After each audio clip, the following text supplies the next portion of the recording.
are in lowercase names. The name is still a name. It's still registered with the Department of Commerce, and you still have a trust.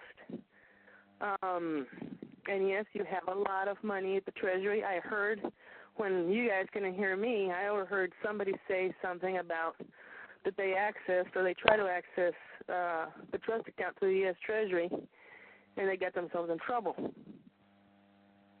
I don't know how they tried to access it. The only thing I do know, and I know this by experience by helping a gentleman in Maryland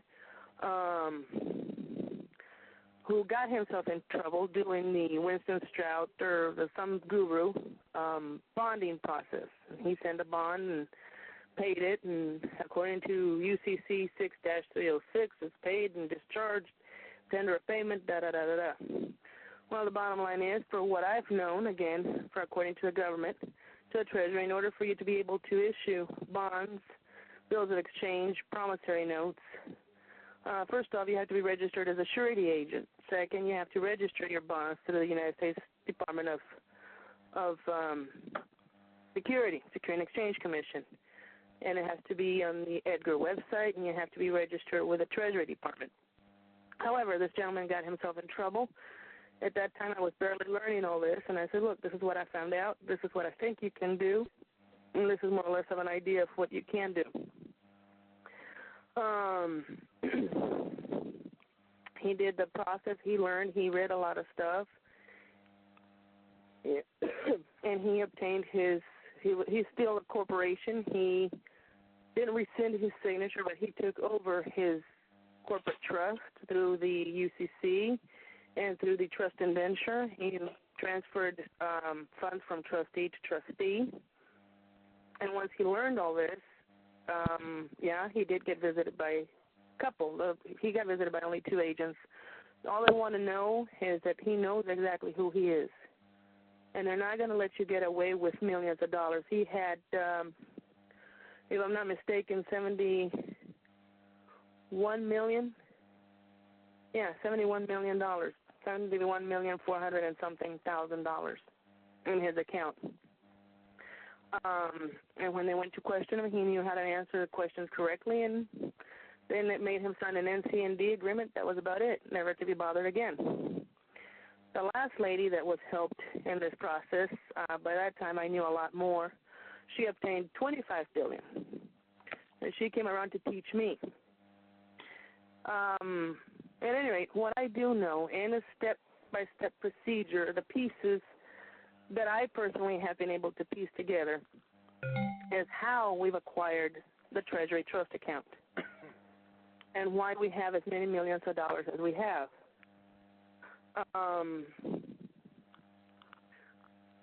When you're born, as you will know, there's a trust, there's a corporation that's established for you.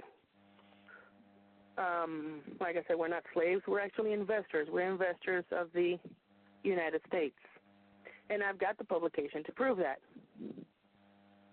At any rate, so when we're born, our parents create a trust for us, unbeknownst to us, of course, but they've created a trust. According to the Maternity Act, there is $1 million that's deposited into this account, our account as babies, for the well-being of our school system, of our education, of our medical, for our own benefit, for our own interest. All this benefit and interest and security does not mean safety, well-being, freedom. It's all in words. And the farther I get along, the more I'll explain. So when you have, according to the Maternity Act, you're deposited $1 million each year for 5 consecutive years. That is called seed money. In the corporate world, it's called seed money, and the seed money has always had to be provided by the parent company, the mother company. When the child grows to be 18, the money gets returned back to the original lender, which is the parent. Now, all this money got created by, of course, since the United States started the first Banking Act in 1789. The first trust was created with Woodrow Wilson, and it was called the Money Trust. And anyway, when the child grows older, goes to be 18, he gets a loan from the bank. The bank cannot lend any money. Everybody knows that. They cannot lend out of their own capital, stock, or finance. That's according to 12 U.S.C. 83. According to 12 U.S.C. 84, it defines a loan as an extension of credit from the obliger's account, from the account that you originated or they originated for you. So in reality what happens is, and again I've got publications that can prove me what I'm saying. When you go to Bank of America goes to the Federal Reserve discount window. The Federal Reserve discount window goes to the Treasury and requests for an extension of credit from Susan Martin's account. United States Treasury releases $100,000 to the Federal Reserve. The Federal Reserve, it's called a discount for a reason. It's discounted at 1.5% interest rate. They loan it to Bank of America. Bank of America lends it to you at 6.5%, an excess interest rate of 5%. You sign the paper.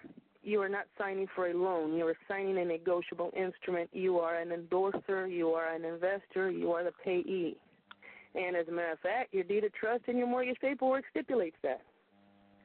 It stipulates on page 5 of your deed of trust and on page 3 on your mortgage note, if you're in a mortgage state, it stipulates upon payment of all sums secured, any excess funds are to be returned to the mortgager or the borrower.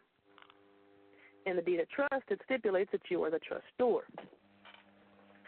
On 12 of the United States Code, it stipulates that the trustor is the owner of the trust. It's the same as a mortgager, 12 U.S.C. 1717.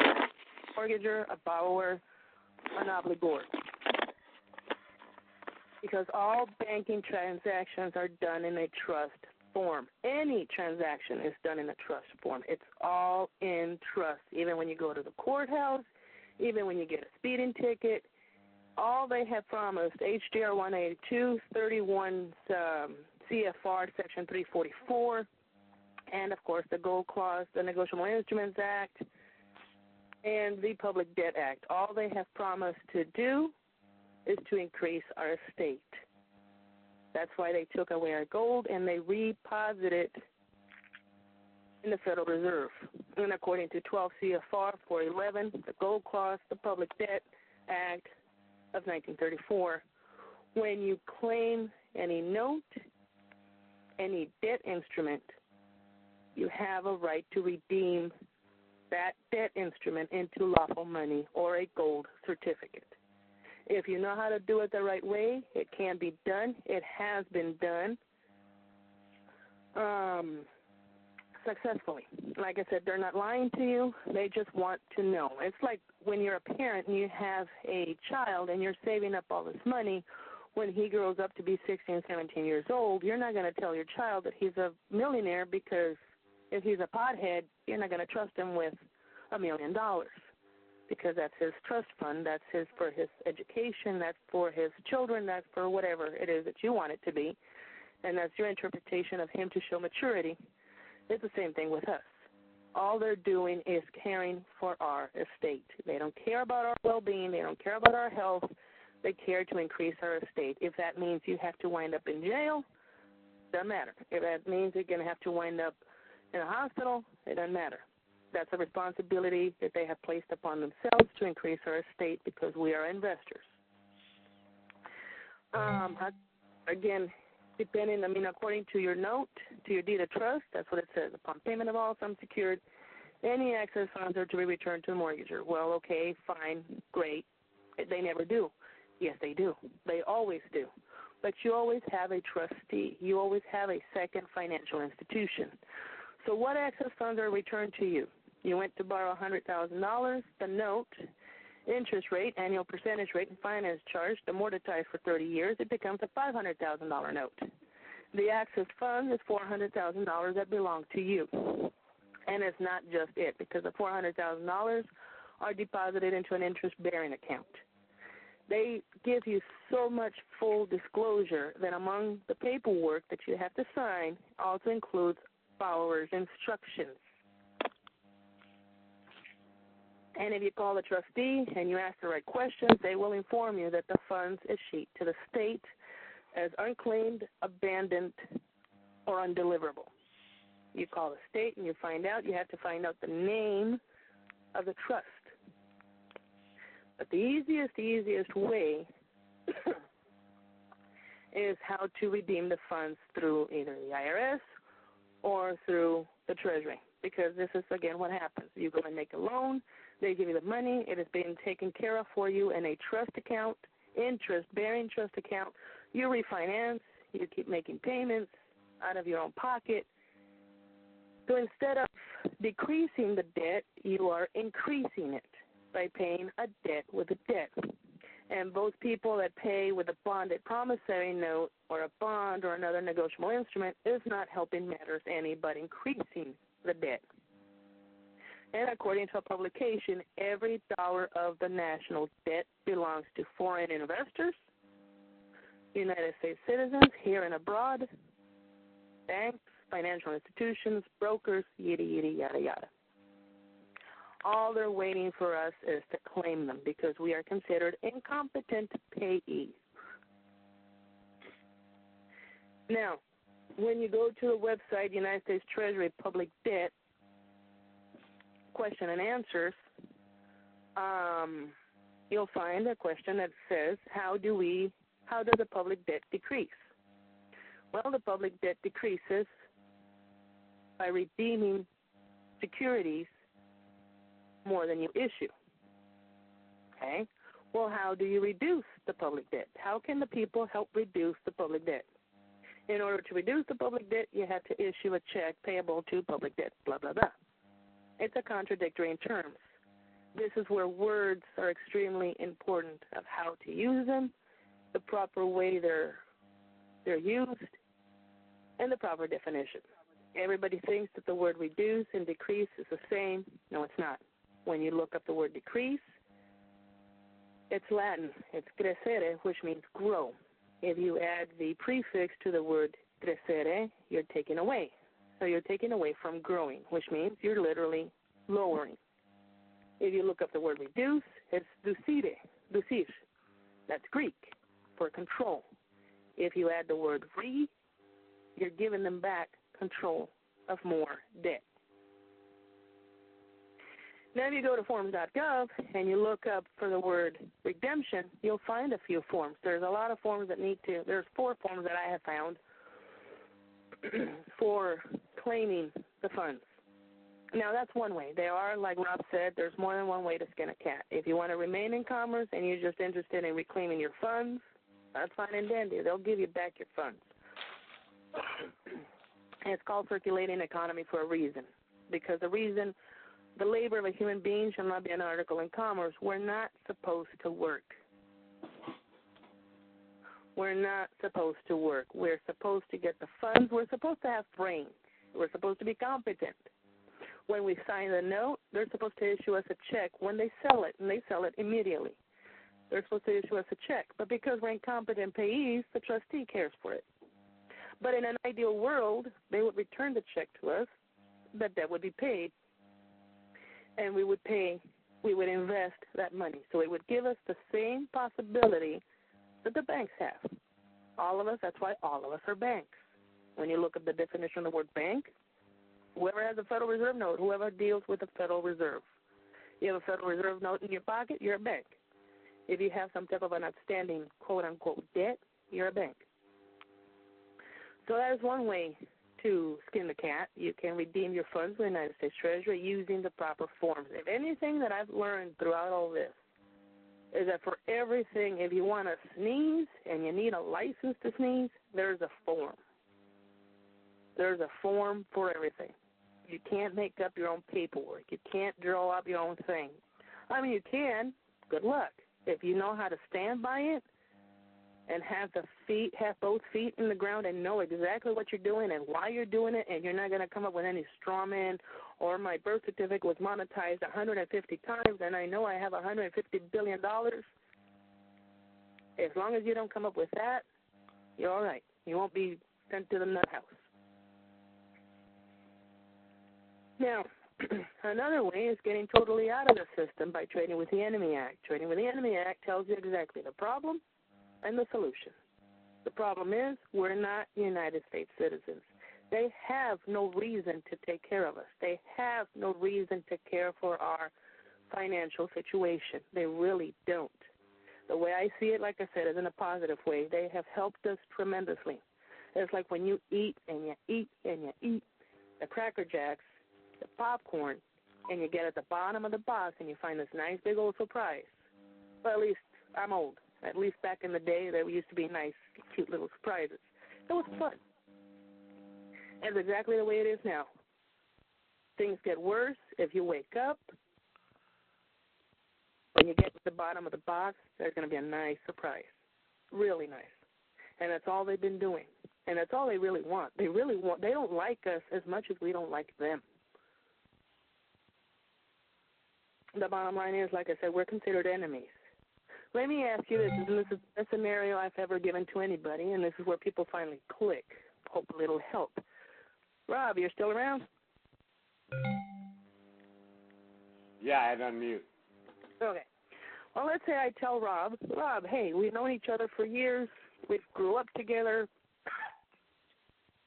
We love each other. We're best of friends. I mean, we're really, really close. I am an alcoholic. I'm a gambling addict. I am the worst of the worst. Money burns holes in my pocket. And Rob, caring about me as much as he does, he says, hey, Susan, let me ask you something. You know, I love you, girl. Let me take care of your money for you. You only have $1 million. You got a couple children. I know how to make money. I know how to make money grow on trees, woman. Just let me take care of it for you. You know what? I trust you, Rob. Here you go. Here's my $1 million. Do it with it as you wish. I trust you. Make sure you make it grow. Rob comes back and tells me no matter what, no matter how, no matter when, I'm going to make you increase your estate. I'm going to make you so wealthy, you're not going to know what hit you. Okay, and I agree. And agreeing, again, is by silence. Just simply not saying anything. Ignorance of the law is no excuse. So I agree. 2 weeks later, Lord forbid, I cross the street, I get hit by a Pizza Hut truck, and I die. My children never found out that I had an estate. Nobody ever knew, but yet my money is still in his hands. I then communicate with my children. It is not his responsibility to tell them anything. He needs to know that my children are independent. My children are responsible in order for them to be able to care for their own estate. Time goes by. He passes away. His children, he does communicate with his children. 3 generations later down the line, my kids or my grandkids are asking his grandkids, who do you think you are? Who do you think you are telling us what to do with our money, telling us what to do with our lives? It's not on them to tell my grandkids the truth. It's on my grandkids to read whatever I left behind, to read any trust documents that I left behind, to read any documents that I might have left behind. It is our own responsibility to do our own due diligence. So in this case, where I rely on Rob, as much as Rob loves me, as much as good friends we are, the guy only gets 3% of whatever it is that he makes. You think that he's going to be able to manage with a smile on his face? He's going to want to manage $100 million for only a miserable $3,000? I mean, $30,000? And I still don't grow up, and I still don't mature, and I still rely on him and depend on him. It's not just one person. It's 337 million people in the United States. So, again, they don't like us as much as we don't like them. But yet they're taking care of our estate. Whenever we wake up, as long as we're not a member of a nation, a citizen of a country, we can make a notice of claim and a payment order to the Attorney General, to the alien property custodian. The alien property custodian, the responsibility got transferred in 1942 to the Attorney General of the United States. So when we do the paperwork the right way, and the right way I'm saying you have to notify the appropriate agencies, local I mean national in the United States, as well as international, because this is the way the corporations are structured. It's you, the upper lowercase, the sovereign you, the physical being you, who are responsible, whether you know it or not, you are responsible for your corporation. Your corporation is at the bottom of the state. The state, and then the United States, and then the United Nations, and then Sister Elizabeth, Queen Elizabeth, and then the Pope. And that's exactly how it's structured. Now, when you claim your funds from the United States, you also have to go to the United Nations. The biggest one of all is at the Vatican, and that's called the Sovereign Jubilee Trust. Why the Sovereign Jubilee? Every 7 years, the Pope comes and relieves, I'm not sure if it's 7 or 17% of the public debt and deposit it into his own account. Now, in order for you to do it that way, you need to trace your lineage, find out who you really are. You need to prove that you came from an unincorporated being. Whether it was, if you're Italian, the Italy nation became a corporation in 1600, then you have to go before that and prove your lineage and do your crest.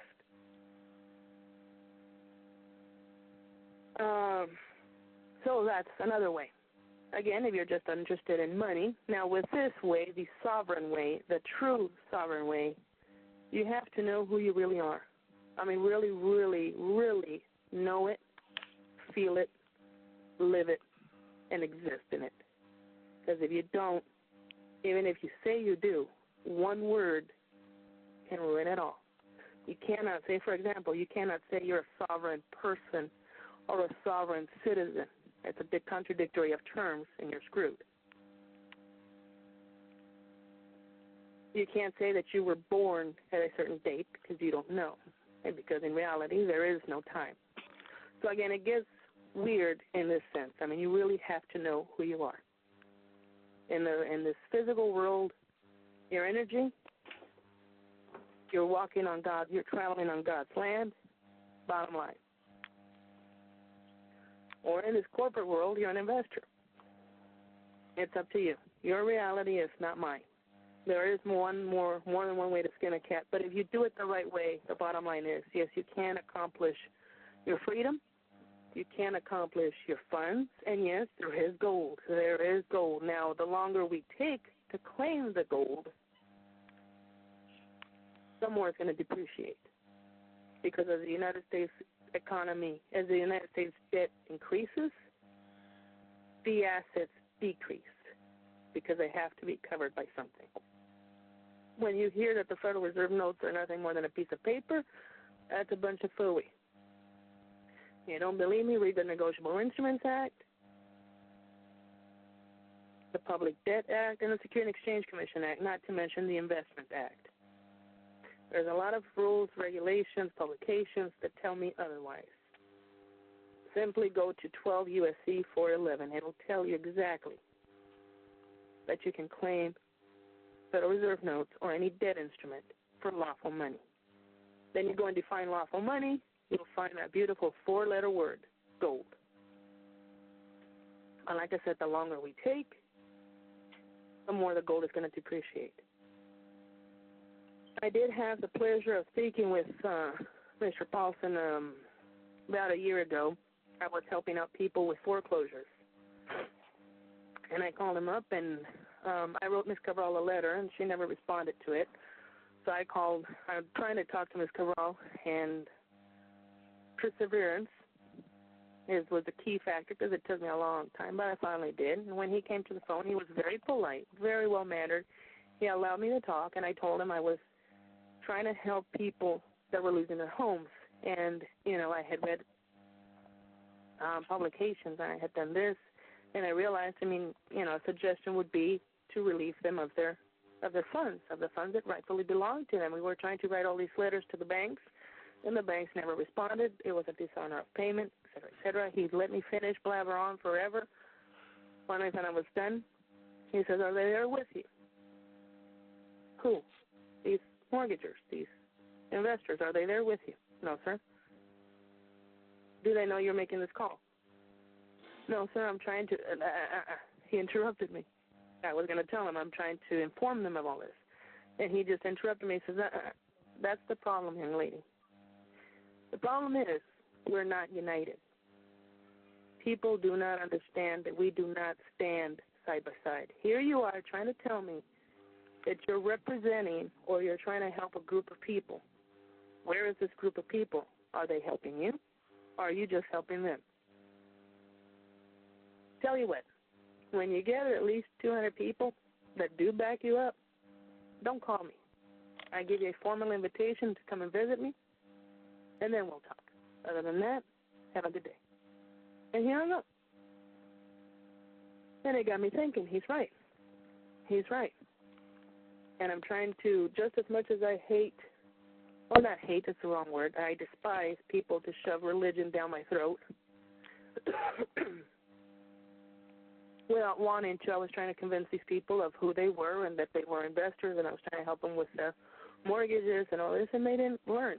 They didn't want to learn. They didn't want to put time because either they worked or their mortgage was really not that important to them, or for whatever reason. But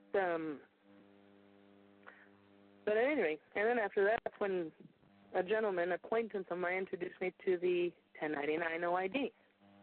And I started doing the 1099 OID. And again, without relying on anyone, I found out, I read publications, I read the rules, I read the first thing that I needed to read, which was the form itself. Very few people read the form itself. And they rely on others to do it. And then it says it doesn't work. They come back, frivolous returns. Well, one, the word frivolous is never defined by Section 26. Number two, yeah, because do you know that on the back of the form, blah, blah, blah, blah? Does it say that? Yeah. See, again, my logic to this is if you discovered something, you create something, I need to learn the system, or I need to learn that something, how it operates by you, not by your next-door neighbor, not by somebody else that read it and got his own interpretation, by you. In the event that I make an unintentional error, I can come back to you and say, excuse me, this is my interpretation of your publication. Am I wrong? Or can you please correct it? Versus, well, I heard from John Snow or John Doe that I was supposed to do this. Well, here you go. Here's a $500 fine for frivolous filing. That's what you get for getting somebody else's education. You should have read our stuff. And again, they're hiding nothing. I have spoken to enough IRS agents. They're very friendly. I've gotten enough information from them of how to obtain the funds from the trust or what form to use in the event that they don't file the appropriate IRS forms. Because all the IRS code says that we must report any income, assets, revenue. It doesn't say we have to pay. It says we have to report. I don't know anything about all this 16th Amendment citizen or 14th or whatever. I don't know anything about the Constitution, nor do I want to know. For me, the Constitution is not for me. I don't care. I know who I am. That's the bottom line.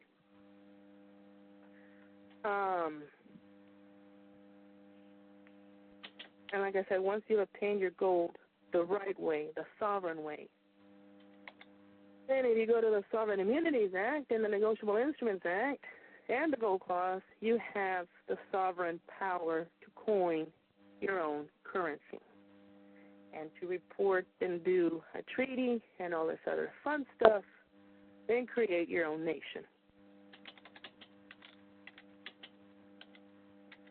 So there's pros and cons on anything, but like I said, as long as you know what you're doing. But at any rate, I just wanted to clarify the fact that, no, they're not lying to us. They're not deceiving us. They're not stealing from us. We are the ones that have been truly, truly incompetent. We haven't done our own due diligence, or at least most of us have not done our own due diligence to learn the proper words, how to structure how to define the word the right way. We have not learned to do our own research as far as why we have as much money as we have. And by listening to somebody else and doing these debt instruments and these bonds and promissory notes, we're getting the United States more in debt than getting them out. Because going back to Rob's example where he's taking care of my money and I go to Eric and I says, hey, Eric, can I borrow $1,000? Okay, why am I going to go to Eric if I can go to Rob and I can borrow from my own account? First and foremost, that's a big no-no. And that's on Title 31, that we need citizens or foreign investors must go to the United States Treasury to borrow or to acquire an extension of credit.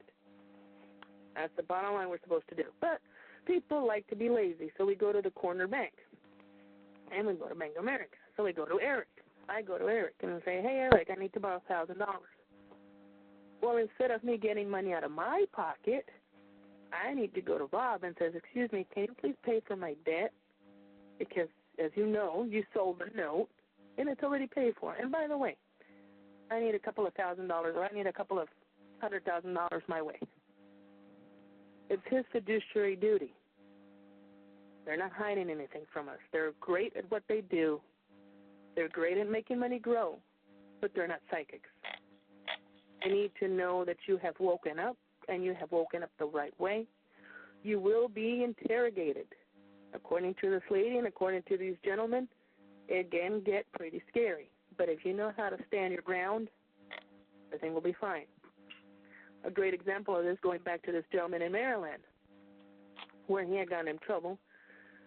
I catered to him. I held his hand, walked him through it. He saw himself through it. He was successful.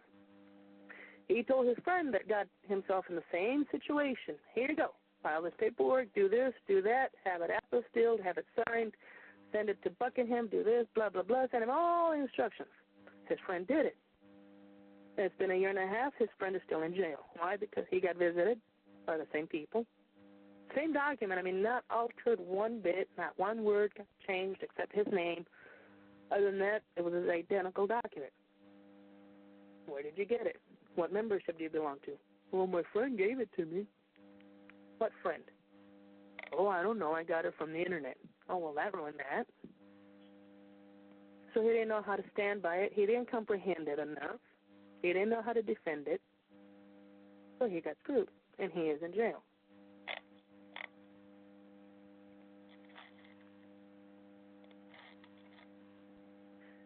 Anyway, any questions?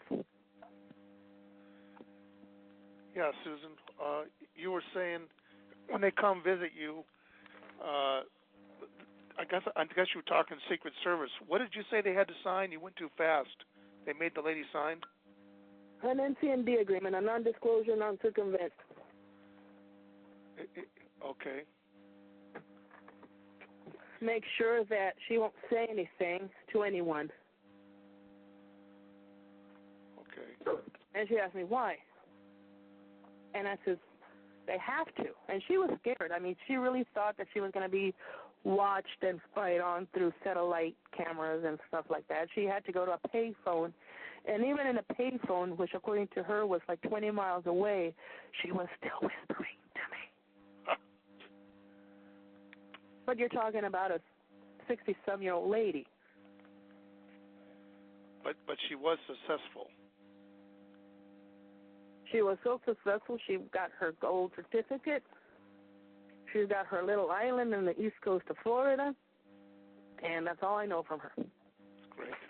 A mutual acquaintance of ours had informed me that she went a step further. I mean, this lady was pretty bright. I learned a lot from this lady. When I first started in this, I had taken it back to 1933. Back to 1933, and she corrected me, and she says, you know what, you've hit the nail on the head. Everything that you sent me was almost perfect. You're still missing a few pieces. Please do tell. And she informed me about the First Bank Act, and she says, no, girl, this started since the United States started as a corporation. This started since the First Bank Act. That's all she needed to tell me. And I started researching it.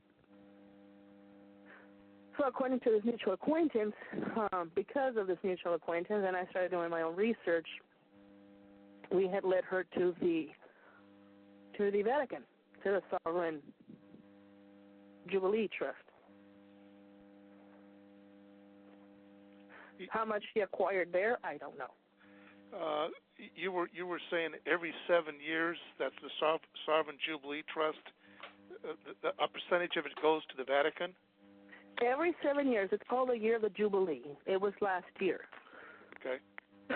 Every 7 years, the Vatican or the Pope comes to visit the United States to relieve the United States of a percentage. Don't quote me on the percent. I forgot. There is a book out there.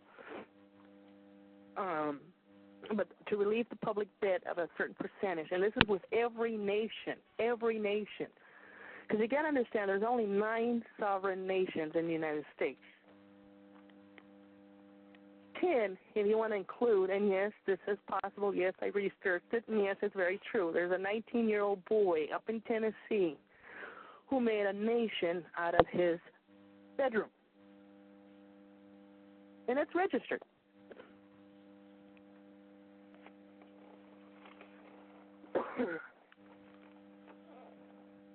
So, there's only 9 nations. Anything else is a corporation. Italy, San Salvador, Mexico, Canada, France, Russia. Okay. Every nation that's a part of the United Nations has a debt. And every dollar of that nation's debt belongs to their citizens. And by the way, every nation also has a Trading with the Enemy Act. Or at least I believe. Don't quote me on that one either, because I researched Mexico and Canada and San Salvador. And I found Trading with the Enemy Act, or their own version of it. Yeah, in Title 50, it does say that we're an enemy of the state. Unless well, that is where you can find Trading with the Enemy Act on Title 50. That's right. Susan, where do I learn more about the alien property custodian? What title is that in? Oh, I read the Trading with the Enemy Act so long ago, but it's somewhere in there. It says about alien property custodian that holds your funds that are considered abandoned, claimed, or undeliverable. And I've made a research on the alien property custodian, and that's when I discovered that my office doesn't exist anymore. The responsibility was transferred in 1942 to the Attorney General. Attorney General, you were saying, yeah, okay. Because I'm going to start studying that. So they're holding for us the funds that we have not asked for because we didn't know how to ask. Exactly. But again, let me warn you, there is more than one way to skin a cat. There is. But if you're going to do it that way, and this is strictly my opinion, now whoever's on the phone has to understand. Has to comprehend. I've been doing this alone. Like Rob said. I mean, I woke up, and nobody could put me back to sleep. Now, I woke up in a drastic way where I assumed to be a slave, and my silence was agreeing with them. I mean, I woke up from one end to the other. I mean, I drastically woke up. I'm not a state citizen. I'm not going to surrender jurisdiction to the state, to the county notary, to the judge, to the Pope, to any other being. That's just me. And again, that's just me. So this process takes a little bit more. I am halfway there. My mistake was when I started in this, I rescinded my signature to the ID and to my birth certificate. So I got to find a way around that. I put the horse in front of me, and I put the cart in front of the horse. I wasn't supposed to do that, but nonetheless. Are you recommending we get rid of driver's license and bank accounts or anything like that? Well, secret adhesion contracts, voter registrations? As time went by, like I said, I realized I shot myself in the foot. As time went by, I realized what it really meant to rescind your signature. And that's when I realized that I had shot myself in the foot. When you rescind your signature, you're basically saying, I want nothing to do with this contract. And when you say I want nothing to do with this contract, that means any funds that that contract created or that contract generated. So, but yeah, you're completely abandoning it now. Yep. Abandoning any claim to it. So I mean, for everything, there's always a remedy. I mean, except death. But for anything that you do, there's always a remedy. Recourse. But again, if you're going to do the Trading with the Enemy Act, I really highly suggest, like I said, that you know, you learn, you feel, and you live like a true sovereign. Right. It's not a matter of paperwork. I was offered a lot of money at one point or another to do this, and just to do it for this person. I can't. That's not me. You need to defend what's in those documents. It's not a template. It's not a piece of paper that's your silver bullet. No. And I know because I was arrested not too long ago. The guy didn't even let me explain. Did I sound ridiculous in the way I answered to them in their mind? I probably did. But was I as honest as I could? Yes, I was. But I sounded like a flippin' alien. I sounded like somebody that was from outer space. Because I was. I was an alien to them. I was foreign to their jurisdiction. And that was exactly my first question. What authority do you have to come and interrupt the peace of a sovereign? Well, anything like that. But once they found out that I was true sovereign and that I knew how to defend it, all they asked me for, do you have a number? You're looking for an apostille number? Yes. Well, it's in there. You want me to go and show you the paperwork? No. Oh, you put in an affidavit and made it a foreign judgment, which is an apostille? No. It has not. Mine has nothing to do. I mean, I don't mean to contradict anyone on the call. I don't believe in notarial protest, in commercial judgments, and any of this stuff. I don't, because I've seen most of them. I worked with Earl Cascella. Well, I didn't work with him. I saw his work. Freedom Club USA, Hallelujah. There was a lot of clubs out there introducing the commercial remedy. And they never could do anything with them because all of these would accuse the banks of theft. And all of this would go way overboard as far as the punitive damages. And I've read commercial law, and I've only done me. I started it, I finished it, and I sold it as a contract to Unidroid.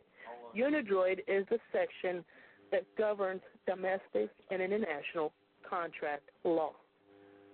Everybody thinks it's a UCC. Well, it is a UCC, but Unidroid is the one that has the articles, the rules. Where will I find that? It's not that hard. I'm sorry? Unidroid, you said? Unidroid, UNIDROIT. Okay. It's an offshoot of the United Nations. Okay. Never heard of it. Unidroid is like international commercial law? They draft the contract laws for domestic and international. So when I read their articles, I said, this paperwork is nothing but a bunch of phooey. Because first off, when you're going to sue for damages, whether in court or commercially, you can only sue for the amount that you were deprived of times 3%. Treble damages, that's it. And the amount that you were deprived of.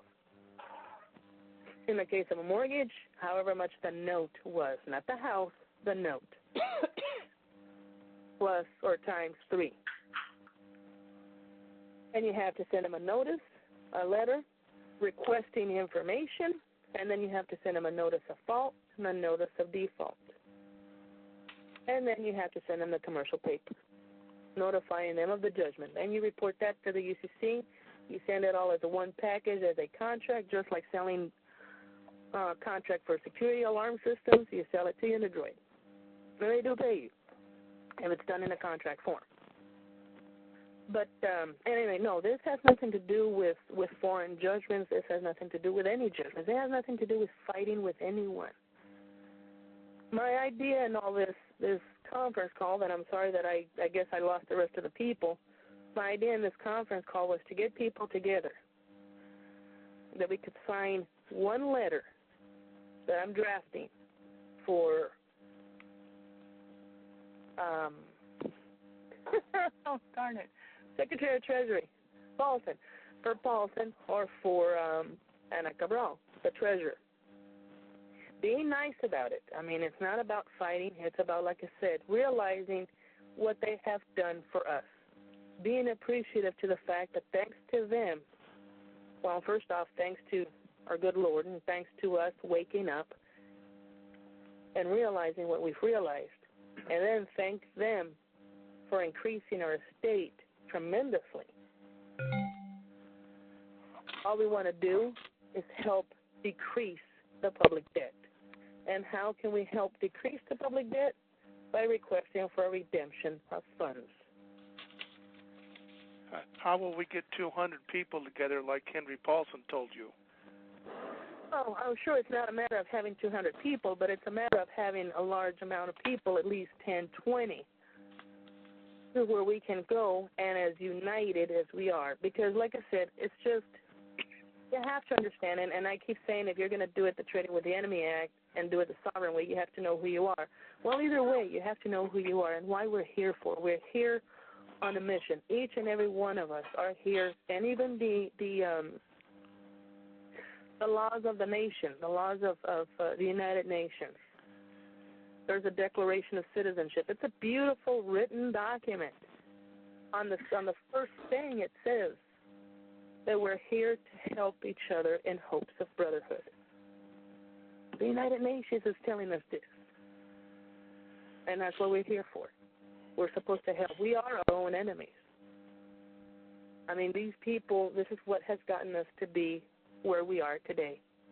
This is where I defend the government, because would I like a low-life drunk driver to run over a child and get away with it? No, definitely not. That bastard deserves to be put in jail, and then some. Same thing with rapists, murderers. Like the Bible says, the law is good, but it's not for sovereigns and it's not for the righteous. It's for murderers, adulterers, rapists, kidnappers, etc., etc. The Bible says that. The United Nations agrees. And apparently so does the United States. If we know who we are and we wake up to reality, then and only then do they see fit that we claim our funds in a sovereign way. But I'm sure that, like I said, I don't need 200 people. I mean, even if it's 10, 15, 20, I'm sure either get on a conference call. Even though I'm sorry? I'm sure you have that many on this call, even though Oh, yeah. you're only getting questions by mostly one person. Susan, do you have a plan, an email, or some way to communicate? Do I have a what? A plan of how to communicate and how to move this forward. Well, this is where I needed good brains, because, I mean, I know what I know, and yet I realize that some of these people, or at least according to Rob, some of these people in this call definitely know a lot more than I do. I mean, I've only been into this for a year and a half, 2 years, and I've stuck strictly because of my background, which was in mortgages and sales. I stuck with financing portion of it, and I stuck with the mortgages and credit cards and the treasury. And I mean, I know nothing about treaty. I know very little. I know enough in international law to start my own nation when I get my own gold, but other than that, I don't know enough. I don't know enough about the military. I don't know enough about, I mean, Rob, I mean, forget it. He knows a lot more than I do. There's another gentleman, a friend of mine here in Oklahoma, who knows 10 times more than I do. So that's where, I mean, again, my idea, the only plan I had, and the only plan I've ever had, was to get like-minded individuals where All of us know a lot. We know we have a little piece to the puzzle. If we put this puzzle together, I know that if we stick together and help each other, we can take this puzzle complete somewhere. Where are you located? Exactly. Where are you located, Susan? Right now, I'm in Oklahoma. Okay. So how do we get all of you, Susan? This is Bob. Through Rob? Yeah, we'll put this together, guys. You know, this was just an initiation. I just wanted you guys to hear what I heard. You know what I'm saying? I didn't want to try to repeat what I could not repeat what she just did. Not 100 years. This was a lot easier on me. You know what I mean? Yeah. Here's the horse's mouth. You guys asked her. I'm in my crawling stages. I really am. The only thing I have done different is defend the government, because I've learned from them. They've fed me. They fed me information. They have catered to me as long as I know what I'm saying and I don't sound like some dumb blonde. Hello. Blonde dumb. Oh, you just did it there. Booyah. Hey, no, about the government thing, guys, you know, all you guys that know me, that know I went out there and I make friends with these guys with the guns, you know. And in the Bible says we have to be our brother's keeper. And it's the revealing of the man of sin that's going to bring the second coming. And the revealing of the man of sin is explaining to these poor children that they are victims of Satan. They are working for Satan, and all I try to do is pull them out of the bowels of mammon. That's all I'm doing to these kids, and they're all kids to me, you know? And I blow them away. And say, all yays are gods, the sons of the Most High. We're all Americans. We have to help these guys. If I'm telling you guys, I know you guys have heard me say this. I've been asking myself, I get up every day and I go, if not me, who? And if not now, when?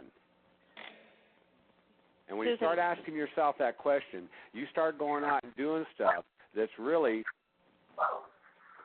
necessary. So. Susan, and the way I see it is, why wait for tomorrow, something that we can accomplish today? Quit diddle-daddling, let's do it. Well, Susan, what interests me is that you're talking about the forms that are available and the process that is recognized and available. That's what interests me, because that means we're working within their system and they acknowledge it and they work with you.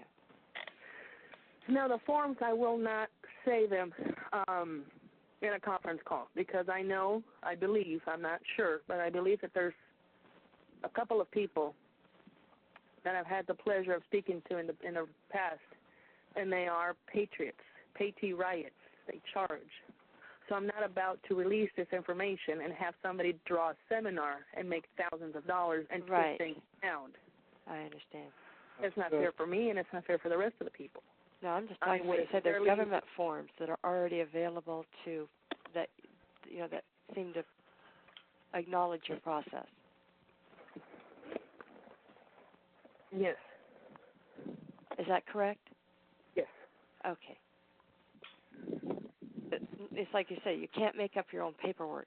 If it's there and they're going to say, yes, this is the correct way, and that's really not fighting them. It's trying to accomplish the decrease of the public debt. Like I said, in the scenario I gave earlier, it's just telling Rob, hey, Rob, you know what? Thank you for everything that you've done. I appreciate everything. I've woken up. I'm no longer an alcoholic. I'm no longer a gambling addict. I appreciate you growing my estate, and I'm here to redeem what's rightfully mine. Right. And I want to get control of it, but and this is where I have a choice, and this is where this told this lady, because they even told this lady, would you still like us to trade for you? And she just says, well, hell, you've done a great job so far. Why not? Ma'am. I understand. Okay. And it's not antagonistic. That's why you defend their thing. It's not antagonistic. No, it's not. It's not at all, because I've realized And like I said, once I started talking to these people, and yeah, at the beginning I did sound like a blonde dumb. I did sound like an idiot, but slowly but surely I started learning. And what really woke me up is I had a conversation. I made a FOIA request to the FDIC, and the lady was very explicit, very detailed, very nice lady. And she even provided her phone number. Well, I called, and I was talking to this gentleman, and he's from the FOIA department at the FDIC. And by talking to people, they give you more information and bits and pieces here, and I started putting these pieces together. I didn't know anything about the Treasury at the time. I just knew strictly mortgages. And I knew that the money had to be returned to you. I just didn't know why. Okay. And I didn't know anything about the Treasury trust account. And so when I called this lady Jennifer, that's the question I had. Why? We're borrowing from the banks. Why do they have to give us back the money? I mean, and I have all the rules and publications to back me up and everything. Right. So when I called the FDIC and I talked to this gentleman, and I asked for Jennifer or whatever, and he tells me, no, she's not here. It's her day off. Oh, well, maybe you can answer this question. Blah, blah, blah, blah, blah. And she informed me of this and this. No, but when they sell the note, you have to pay the guy that they sold it to. Well, no, because they sell it to someone else. Well, yeah, but then you have to pay. And I said, you're from the FOIA department? He says, yes, ma'am. And you don't know this?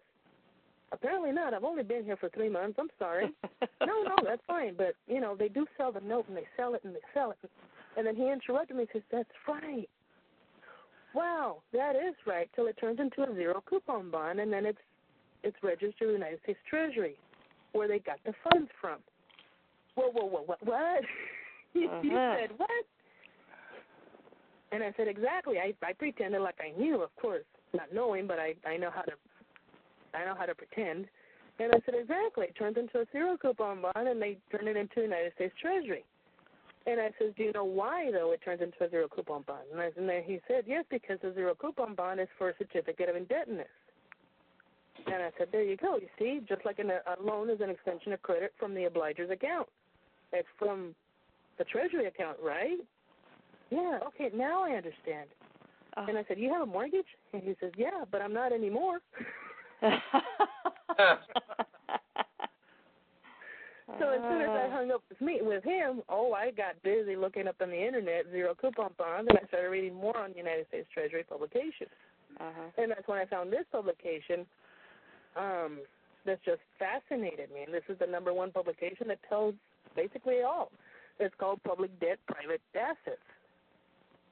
And that's where it says that everybody's debt is somebody else's assets. And when you open up an account with the bank,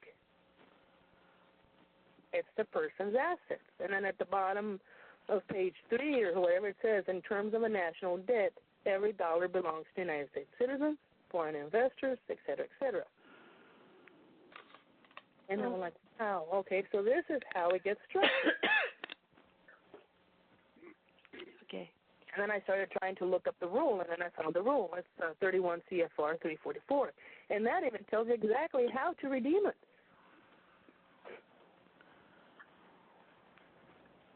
Would you repeat that again? 31 CFR? 3044. 344. 344. Mm-hmm. Okay.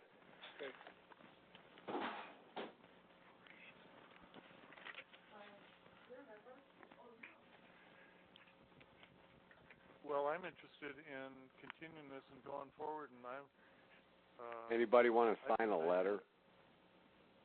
Yeah, count me in, Rob. Oh, Yeah. right. Can you hear me? Oh, yeah. Yep. What is the letter, Rob?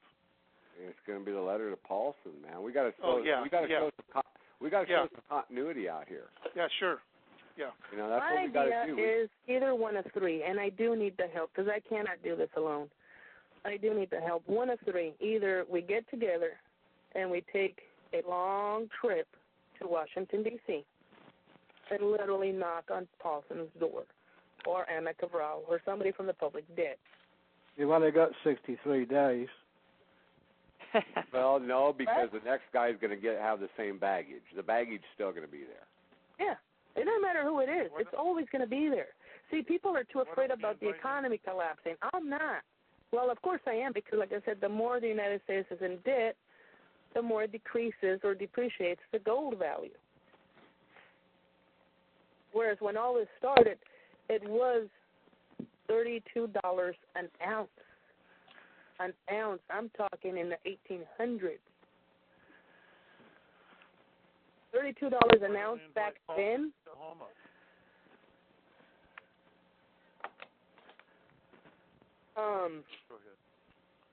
So at any rate, one of three. Either we go and visit the Treasury Department and it says, knock, knock, we're here to help you. Who are you? We're the investors of the United States. Who do you think? And we're here to generally help you decrease the public debt. Right. Really? Well, how do you plan to do that? By redeeming our assets. And what makes you think you have any assets? And then each one of us starts talking about the notes and bills and everything else that we've had. And then we start whipping out these publications, these rules, these regulations, this puzzle, put it out there. And this is why we're investors. And this is why we come here to help you. We come here to lower, to decrease your burden, to decrease the public debt. Now, I know I have so-and-so many millions, and so-and-so has so many millions, and so-and-so has so many millions. And that's just us. By the way, we go to the Library of Congress, we can do a research real quick. And then we can claim their descendants' funds, and then millions will turn into billions. And there's 25 people here. Well, guess what? We probably will lower the public debt by about $3 trillion. We really come here to help you, Mr. Paulson. You know what Jesus said? Jesus said, go as the peacemaker. Yep. That's how you got to be. Wise like a serpent. Peacemaker and peacekeeper are two different things. Yep. Wise like a serpent, harmless as a lamb. Yep. Okay, that was your first option. You said you had two others. Uh-huh. Second, write a letter. All of us would have to get together, and this is where it would be in one big old surprise. I mean, we really would have to synchronize on this to open up a Legacy Direct account. Write this letter.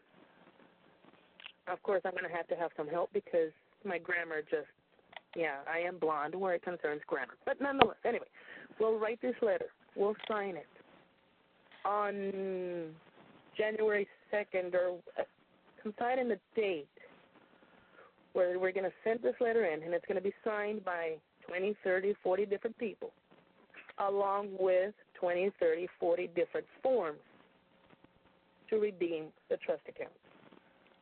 We send a nice big old package to Anna Cabral or whoever the new United States Treasurer is going to be, which I'm more than certain is going to be a Hispanic lady, given its history. So that's option number 2. And if they don't respond again, it would be our own responsibility to follow up with what that letter was said, with our paperwork, with the forms. Follow up with a phone call or going to Washington, D.C. anyway. Option number 3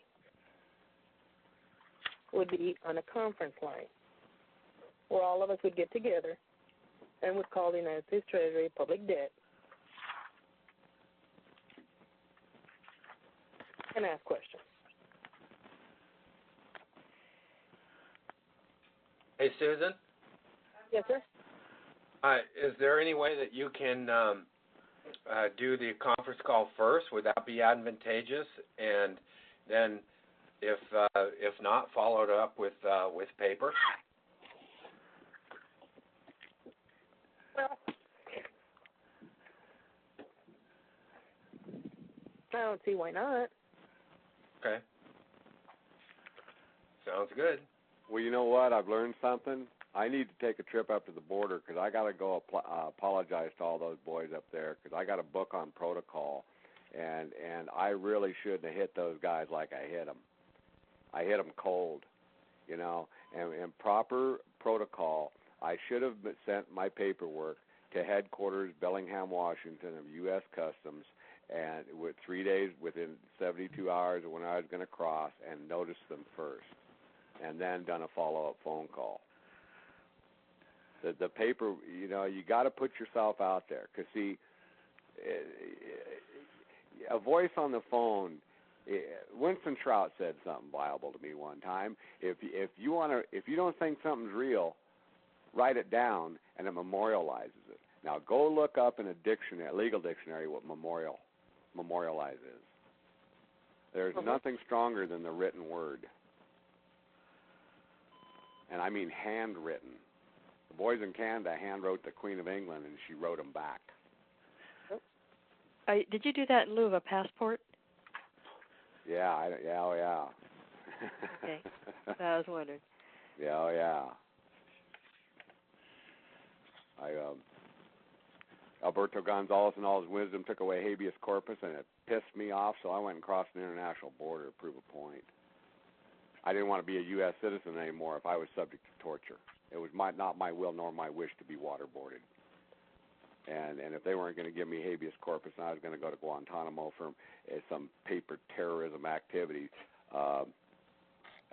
if U.S. citizens are going to be tortured, I'm not a U.S. citizen anymore. That was my motivator. And I'm only 60 miles from the border anyway.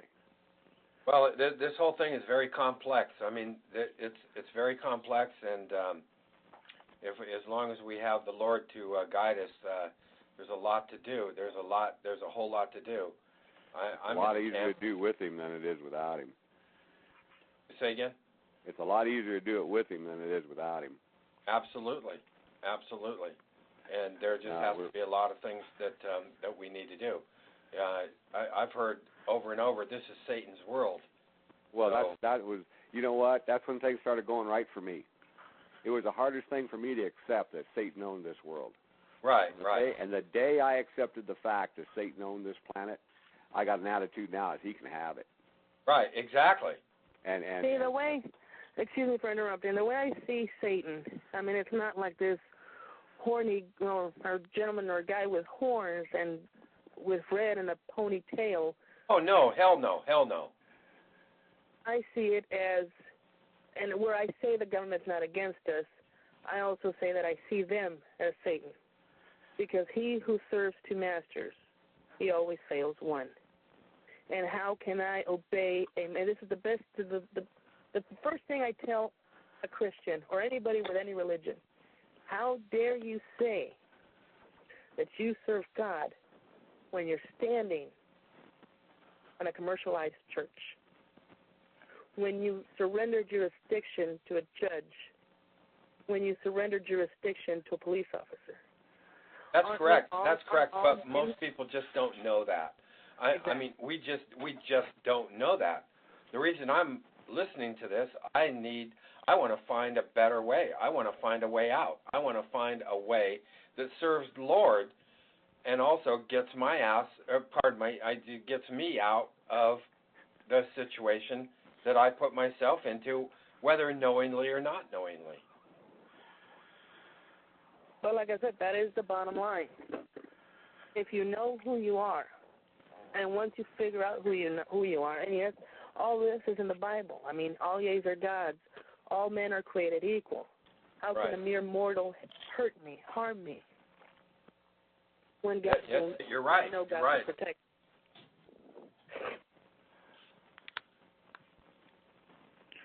Susan, this is Larry. I have a quick question. Can you hear me? Yes, sir. You mentioned jurisdiction rather than venue. Is there a reason for that?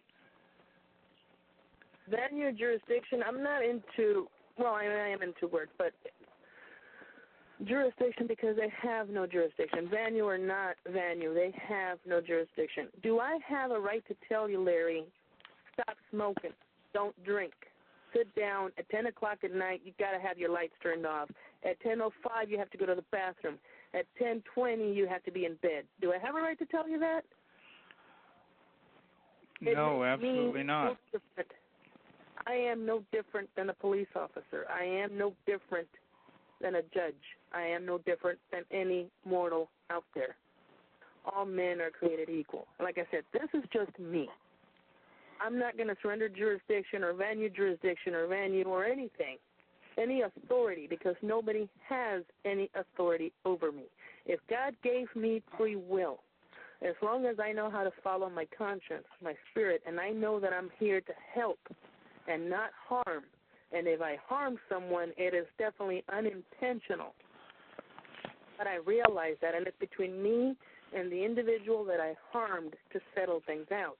I'm not going to allow any other entity to come and settle it for me. Well said. Like I said, this is strictly, definitely my opinion. I mean, I know that this is where I can't get it in my head and they can get it in theirs. But the bottom line is their faith is not mine. My reality is not theirs. There's a lot of people out there that I'm not a United States citizen. I am a state of California or California state citizen.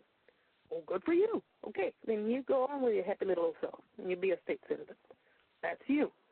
You think you need to be told what to do by a state or police officer, county, whatever, that's fine. Well, I'm going to follow my constitutional rights. Good luck. Good for you. Me, I don't need anybody telling me or any mortal telling me what I can and cannot do. Like I said, as long as the good Lord above or my conscience doesn't bug me, I'm all right. And if I hurt you or harm you in some way, it's between you and I to settle our differences.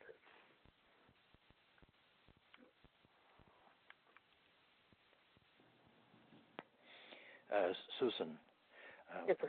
my name is Garrick. You mentioned a family crest or a family. You trace your lineage back. Is that your those family crests that you see that people used to have? Is that what you're talking about when you follow In back? the sovereign way, yes, you have to make your declaration of sovereignty, your affidavit, your notice. You have to notify them. And you're going to do the lineage thing. You have to order. You have to find out who is your father's father, so on and so on down the line, and trace back your heritage and order their death certificates. Once you order their death certificates, you surrender them all, including your birth certificate, to the proper, for lack of a better term, to the proper authorities, to the proper federal agencies, and to the United Nations. Okay. All right, and you can go back to a foreign country. You are a foreign country. I mean, for your fathers. I mean, I'm here in America, but my lineage goes back to Denmark. So Then yes, I'm pretty sure you can order death certificates there. How's your Danish? I'm Danish. I know, but how's your Danish language? Oh.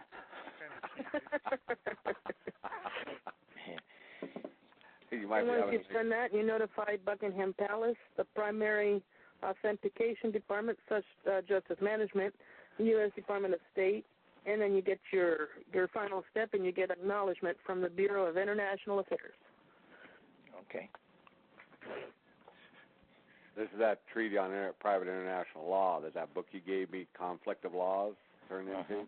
This is where diversity of citizenship, the alien friends, courtesy to a stranger, all that stuff. Mm-hmm. Yep.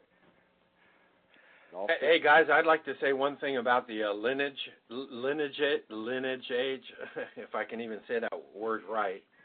The Mormon Church has taken a lot of names back 200, 300, 400, 500 years, and I don't have a website in front of me, but they're very good at doing that. They've done it. They have an enormous database, so that might be a place to start for anybody that's thinking about that. Yeah, if you're in LA, you can go down to the Mormon Temple for that. That Bob, you're right. That too. That's correct. But the Salt Lake City You're right, but they have it all the way back to many. I mean, I went back on mine 400 years. Really? Yeah. So I mean, down to 16.2 or something like that. So it was pretty bizarre. Susan, how far back do you have to go in your lineage? But see, I don't know. That would be Susan. Go back to before the United States was formed, the corporation. Mhm. Yeah. That's all you got to go.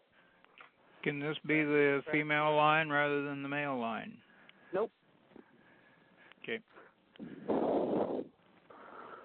It has to do with your your first name is your given Christian name.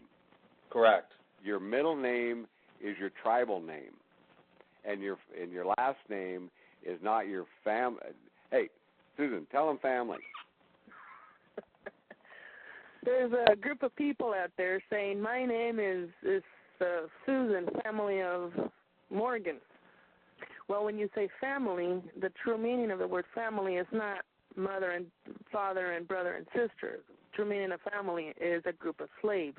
It originated in 1382, famulus. It's a Latin term meaning a group of slaves. Yeah. Wow. And when you're baptized as a Christian, at the baptismal ceremony, I was baptized as Robert Blair. I was not baptized with my father's surname. When you are baptized, you're given your family name and your tribal name, and then your clan name is what your. That's what Susan. When our first phone call, she goes, what's your name? I go, I don't have a name. Name's a noun, noun's a thing, and I'm neither of those. I go by a title. Then I go by Robert Blair of the Young Clan, and she goes, Clan, huh? And I go, yeah. Well, why you use Clan? I said, well, I'm Irish, and the Scottish and the Irish always use clan. And she goes, not family. And I go, no, not family. And then she told me the family loose, and I, I've just been doing this in blind faith, baby. I got divine guidance going on. But no. It's just like the word Democrats. Everybody thinks that Democratic Republics Democratic parties are good. Democrats is a form of two words. It's a group of aristocratical demons, hence the word demon crats. Susan, this is Larry again. I have another question. If you are a live person on the land possessing a unique DNA identifier, fingerprints, that sort of thing, and you can, and you're sovereign, then all you need to do is self-identify, because self-identification is a mark of sovereignty. Wouldn't that simply prove your reality, not a fiction, and your sovereignty? Because the bureaucrats cannot criticize or talk you out of your self-identification and the authority that you have to self-identify. Of course, most definitely. But nonetheless, if you want to see, I can go back to Rob. He's fun to pick on. I can go back to Rob, and I can tell Rob, hey, Rob, I know who I am, and I'm free, and I want nothing to do with you anymore. I'm not part of I'm going to move out. Let's say we've been roommates for a while. I'm going to move out, and I know who I am, and I want my money. Well, what? So what? That says nothing.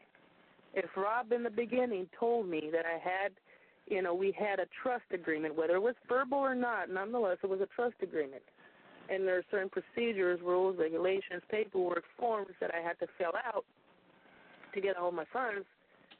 I got in verbally. Doesn't mean I can get out verbally. Or at least just because I say it. I can say I'm free all I want, and that's fine. And I am free. I mean, the proof is, like I said, that day that they arrested me, they had to let me go. I know I am free. I know who I am, and I know how to stand by my people. I realize that. But if I want to claim my gold, what is rightfully mine or what rightfully belongs to my dead ancestors, then I have to follow proper protocol, proper procedure.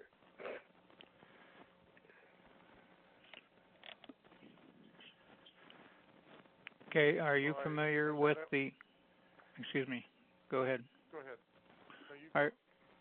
This is Larry again. Are you familiar with, Susan, the Department of Commerce document notification of birth registration? Yes, sir, of course. When my mother was dying, she went through her papers and she sent me a paper with my name on it, and I have that document on the screen in front of me right now. This is from the United States of America Department of Commerce Bureau of Census, and it has a number on it. When I compared that number with my birth certificate issued out of the state of my birth, it has an identical number referenced. Whoa! Do you understand the significance of that? I comprehend it. Yes, I do. Okay, good. I definitely comprehend that. And so this would have to be surrendered with the birth certificate? Most definitely, because that's what created your corporation. Okay, so this is documentary proof that the corporation was created. Mm-hmm. Okay. See, I have one. Granted, it's not mine, but I have one, and that's what I used to prove. This straw man phooey theory is a bunch of phooey. There is no straw man. Nobody's taking advantage of anybody. We're not slaves. They're not enslaving us. They actually created a corporation. We're actually wealthy millionaires. We're actually wealthy investors. Right. I agree with you. The interesting thing is my name is all caps, first, middle, and last. My mother and father's name on the same document are upper lowercase.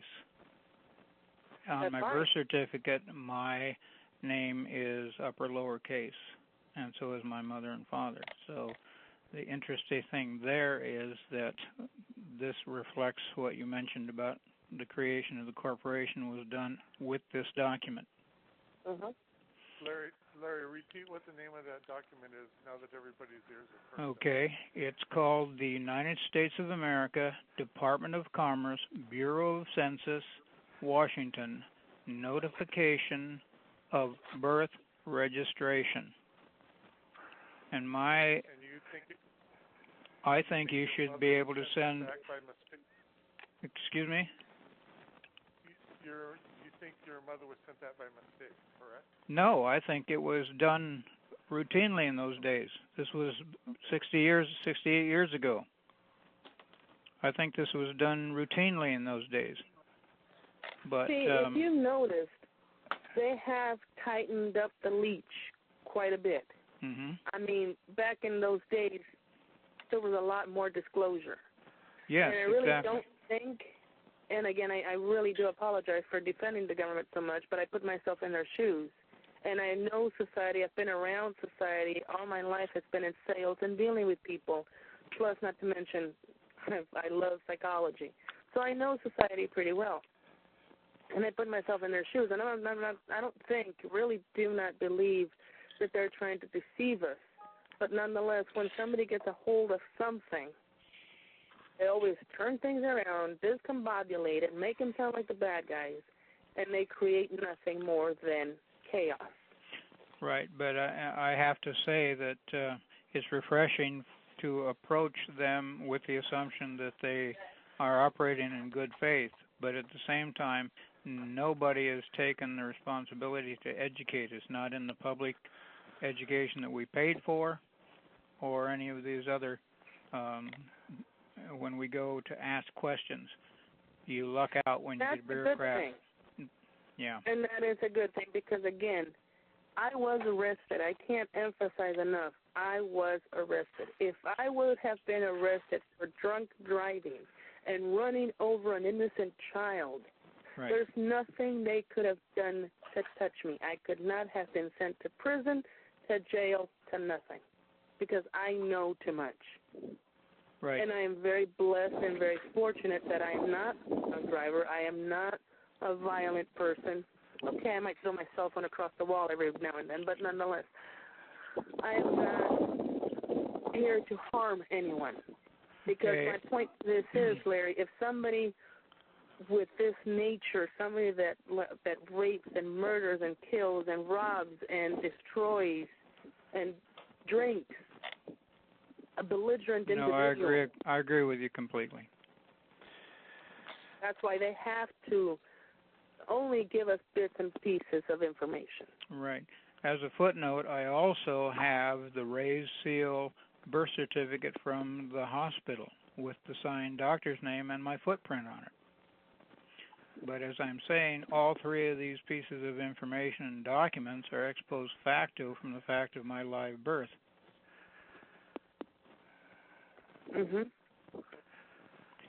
Yeah, I'm sure you'll agree. You were born. You were born a sovereign. You were born free. Absolutely. Your mother, unbeknownst to her, created a corporation for you. Right. That's how it was done in those days. Mhm. Mhm. Which is, of course, like I said, I mean, now that I figured this out, it is a good thing that she did this, because now when you know and you realize and how to get it and you do accomplish your goal, you're like, wow, thanks, Ma. That's why I was wondering if it followed the maternal rather than the paternal line, because the mother is assumed to be the producer. And No, the father is the one that creates you. Okay, the lineage follows the male, and yes, that's established policy. Excuse me, go ahead. The male is the one that creates. They're the sperm donors, dear. So they're the ones, because of them, women are just hosts. They become pregnant. They hold a child for 9 months, but nonetheless, without the help of a male, that lady would never have been able to accomplish pregnancy. Yeah, because they always got the eggs. Huh? Women always have the eggs. Yes.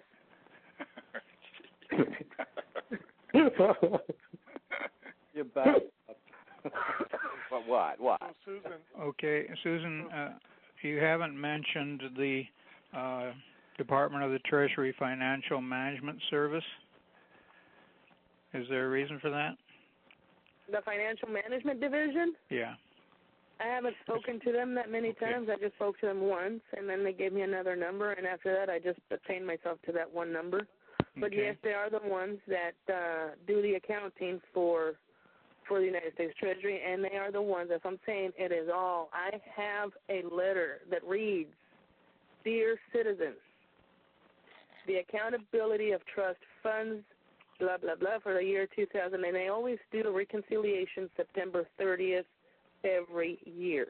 Yeah. And every October 1st, they publish a letter. I've got 3 consecutive letters, 2006, 2007, and 2008, and that just came out. And it's registered, or it's public to the United States citizens. Okay. But at any rate, they're the ones that do the accounting for the public debt division, yes. Okay.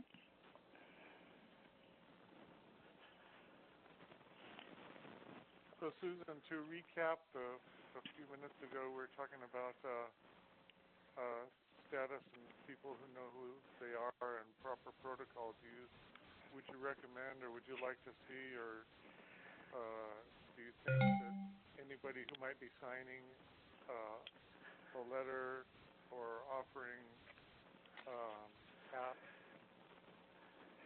credit to Paulson to have issued or produced a active state and have it apostilled to do the proper protocol and notification international? Right now, it's a matter of getting the funds. I mean, really, right now, it's a matter of getting the funds, getting a hold of your trust account, getting a hold of your trust funds. And that is a matter of urgency, because the public debt, I have been monitoring it. Well, not lately, but I used to monitor it every day. And 3 weeks ago, for a consecutive week, it would increase by $3 to $5 million a day. A day. Isn't it 11 trillion right now? Yes.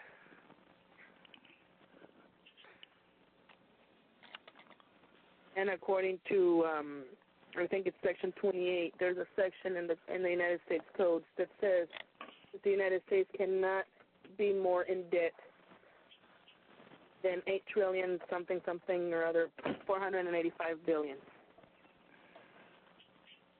They cannot, because at that point, that's when the gold decreases or depreciates in value.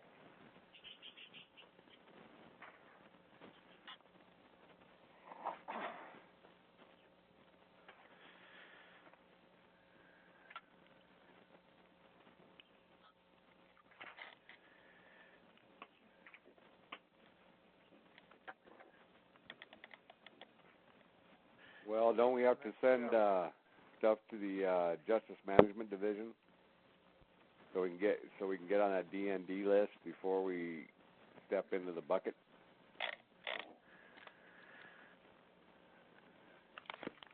I'm sorry, what did you say, Rob?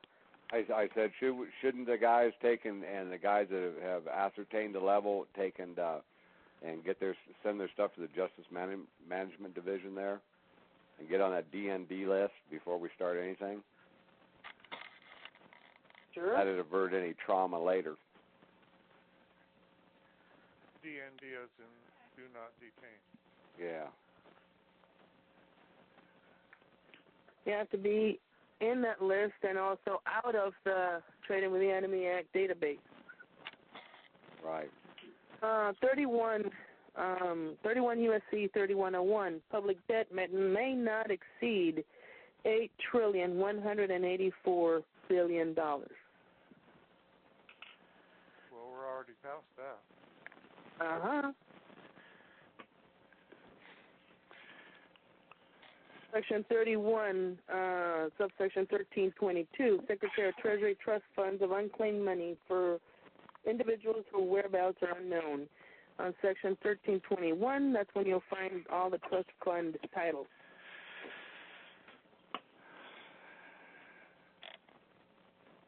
Can you run that past me again, Susan? Number? 3101 is the public debt that cannot increase more than $8,184 billion.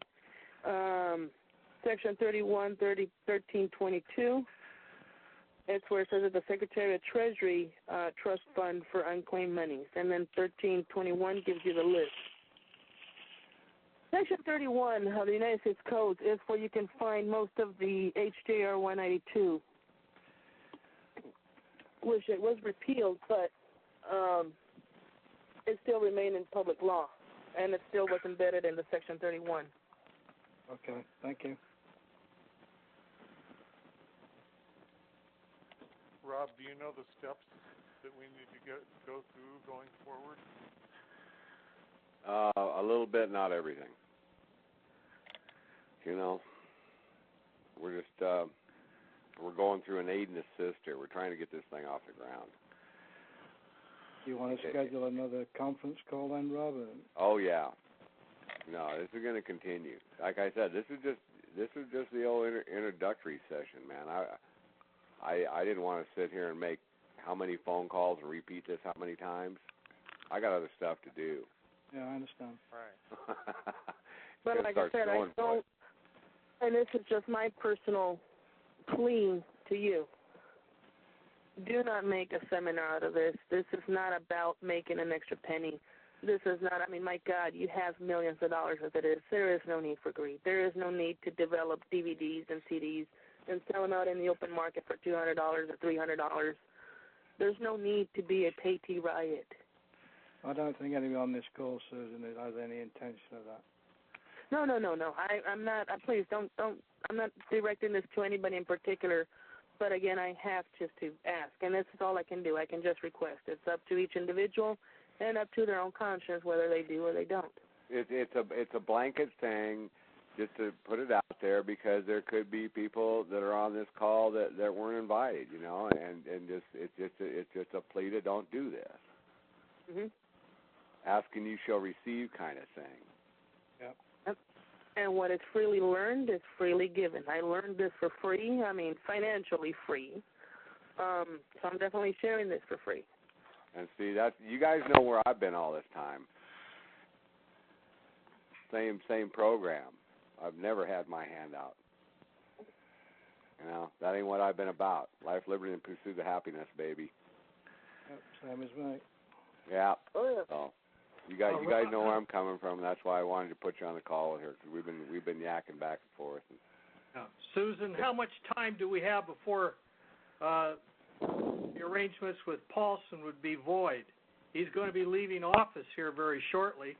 So how fast can this be put together, and who will we be dealing with? Will it be Paulson, or will we be able to deal with his successor?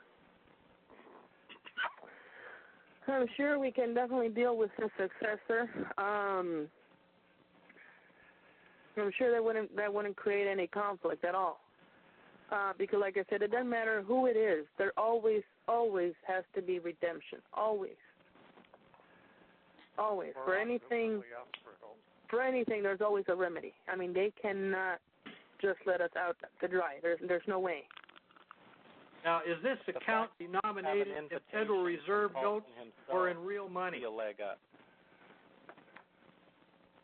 According to the Public Debt Act, the Treasury Act, Security and Exchange Commission Act, Negotiable Instruments Act, and Trading with the Enemy.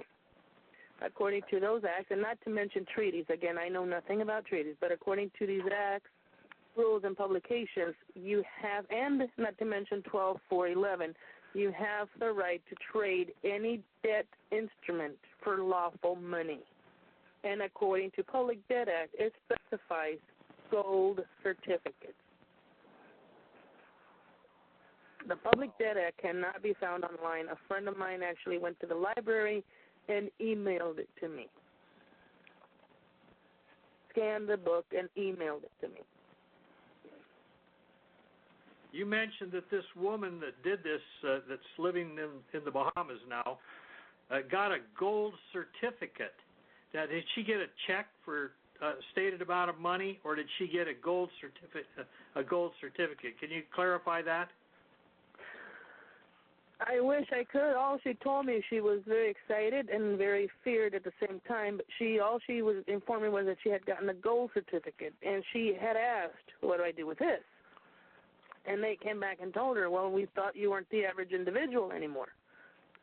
And everybody just made a joke of it and started laughing. And then one of the gentlemen had offered, "Would you like us to continue trading for you?" And that's where she said, "Well, you've been doing such a good job so far. Why not?" And that's all I know. Whether she kept the gold certificate, I have no idea. It was my understanding later on by a mutual acquaintance that she actually took this. I mean, this is a lady with a lot of guts and a lot of brains, and I really admire her. She took this even a step above, and she was able to acquire a gold bullion. I mean, actual gold bullion. And it reminded me a long time ago, this is way before I got involved in this, in 1992, I remember seeing in the History Channel a report on the Treasury. And they were in a room where they had gold. I mean, all I can remember is there was a lot of gold bullions. And the reporter had asked the guy there, "Wow, there's a lot of gold." And he says, "Yep, it belongs to the people." And then he says, "What does this number belong to? What is this number?" And he says, "This belongs to," and then he got a big old book. And it says, "These numbers correspond to a family. And this section and this particular section of number, or this number had, at least, oh gosh, about 500, I would say, gold bullion. It says this section belongs to this particular family, and this section belongs to this particular family." And then he went on and on down the line. And then he asked, "Is there any way about how it's numbered and how it's structured?" And he says, "Well, we have our own organized division here of how we organize the gold bullion, but it belongs to families of all over the world." And well, I remember just when you fill out the form to get access to this account, is the account denominated in gold, or is it denominated in Federal Reserve notes? No, sir. Well, again, if you're doing the forms, the Treasury forms, and you're just circulating the economy, and all you're doing is redeeming your Treasury funds, then you do get Federal Reserve notes. like I said, if you go to the forms.gov and you type in the word redemption, you'll find a couple of forms there. And one of those forms that you'll find is, of course, the 1099 OID. That's another way to redeem your funds.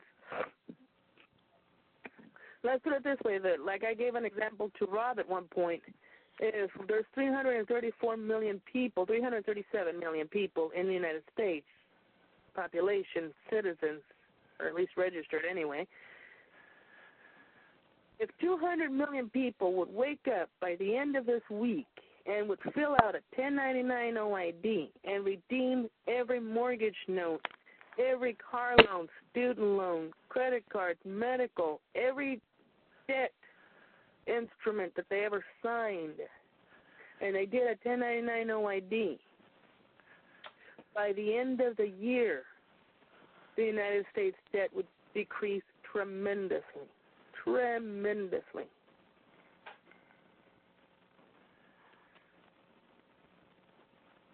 Because, again, it's a matter of redeeming. Because going back to me borrowing $1,000 from Eric, and at the end of borrowing $1,000, it turns into a $10,000 note. Well, because he knows I have a trustee, he gives the note to my trustee because it's my trustee's fiduciary duty to hypothecate. So he gives the note to Rob. Rob keeps the funds. I need to tell Rob, pay for my debt. Because if I pay Eric $10 a month or $100 a month, think about this. Visualize this in your head. What are you really doing? You are increasing the public debt. So now Rob not only has, let's say he started out with $1 million and Eric gave him $9,000 in access plus interest rate, it turned into $20,000. So Rob now has $1,020,000. But if I make payments and I make payments and I make payments from my own pocket, now he not only has $1,020,000, he has $1,030,000 because of the payments that I made. So you see how this goes? Yeah. Susan, can I ask you, on that Public Debt Act, did it come out in 1944? I'm sorry? No, sir, 1934. 1934, okay. It was the Security and Exchange Commission Act of 1933, the Security Act of 1934, the Public Debt Act of 1934, the Treasury Act of 1934, and the Investment Act of 1934. Now, we're making this claim as an individual or as a foreign party on this account. Are we claiming that we have a right to it as former citizens? Are we now foreigners making this claim? We're the foreign investors. You were never a citizen to begin with. Look at your birth certificate. You were never a citizen. You were born in the state of California, the state of Nevada, and the state of whatever. You're not a United States citizen. You never were. The United States, according to Section 8.411, the United States is restricted to 636 square feet up in Washington, D.C. It's a district of Columbia, as in British Columbia. It ain't part of the United States as Texas and California and Arizona and North Carolina. No. So you were never a United States citizen. You were a foreign investor.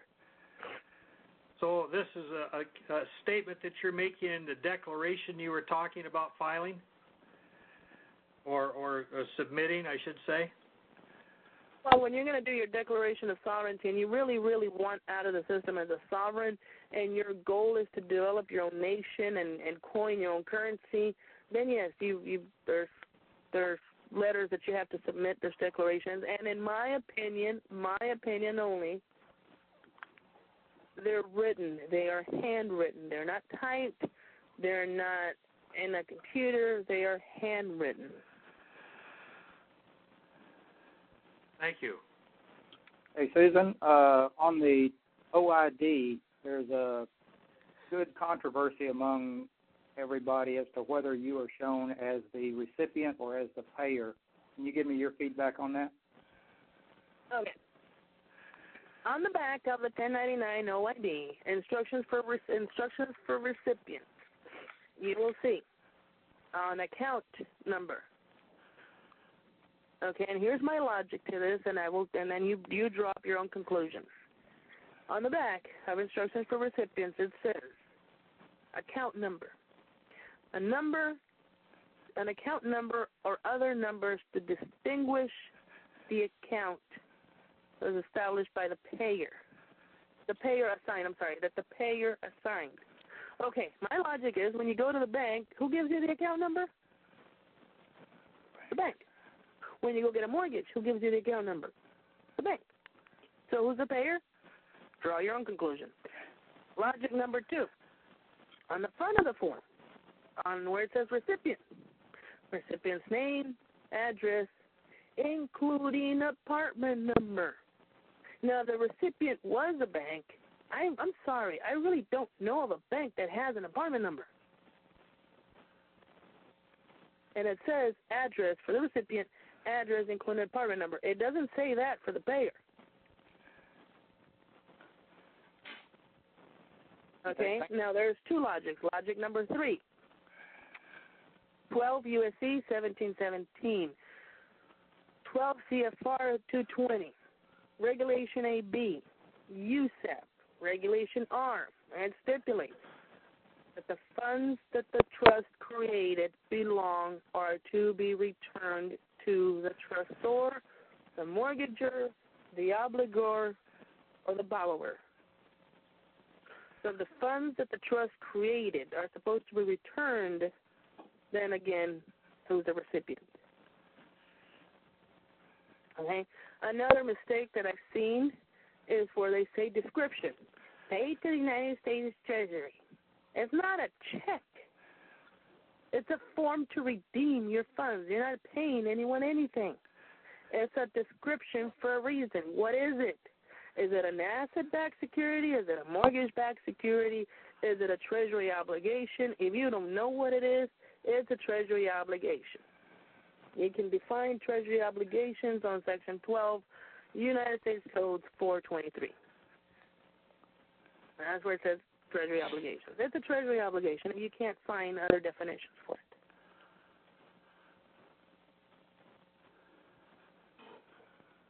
Thank you. Now, another mistake to add to that I've seen, and I just got confirmation from the IRS not too long ago, where the 1096 has been filed and filled out and sent in with a 1099. You don't do that, not as a recipient. You only fill out the 1096 as the payer. That is why on the Form 2007 it says, the person filing this form is the person on the left-hand corner of Form 1099. Well, that's what brought everybody to think that we were the payers. Well, we're filling out a 1096, but continue the sentence. The sentence continues to read. And don't quote me because this is just out of my head. The sentence continues to read. The filer can be the payer or the recipient of mortgage funds, mortgage interest, et cetera, et cetera.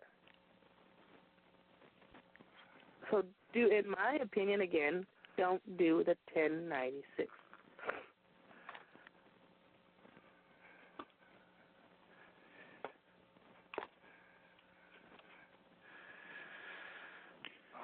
This is Larry again, Susan. Can you do statements in lieu of forms?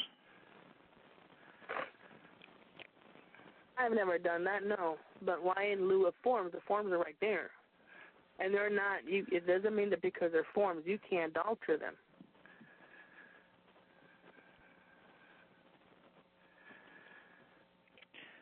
Well, I've always been suspect of the forms having more information in there than is apparent to a newbie or an uninformed person like us. Well, I mean, if you are, and again, this is strictly my opinion, if you are a sovereign and you have claimed your sovereignty, not a sovereign citizen, not a sovereign state citizen, not a whatever, if you have claimed your sovereignty, that means you want nothing to do with them and not even their forms, then, yeah, I'm assuming you can do your own letters, and that's what exactly this lady did, and she did very well. Thank you. But otherwise, you don't see a problem with using all the IRS forms and 1099s and all that.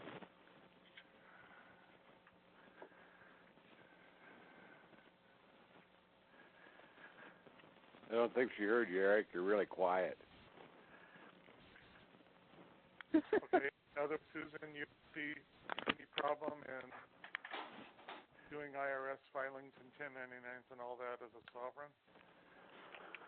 Well, again, if you look at the back of the 1099, if you are a foreign investor, do not use 1099 OIDs, 1099 INTs. Instead, use, and I forgot the names of the other forms, but it gives you other form numbers that you can use.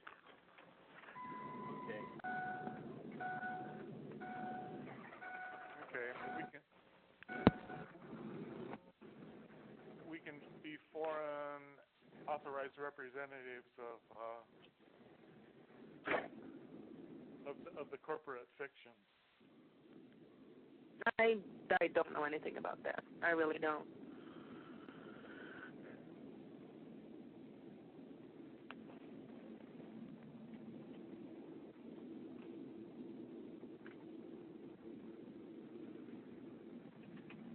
Well, anybody getting phone here yet? You want to continue this call at a later date?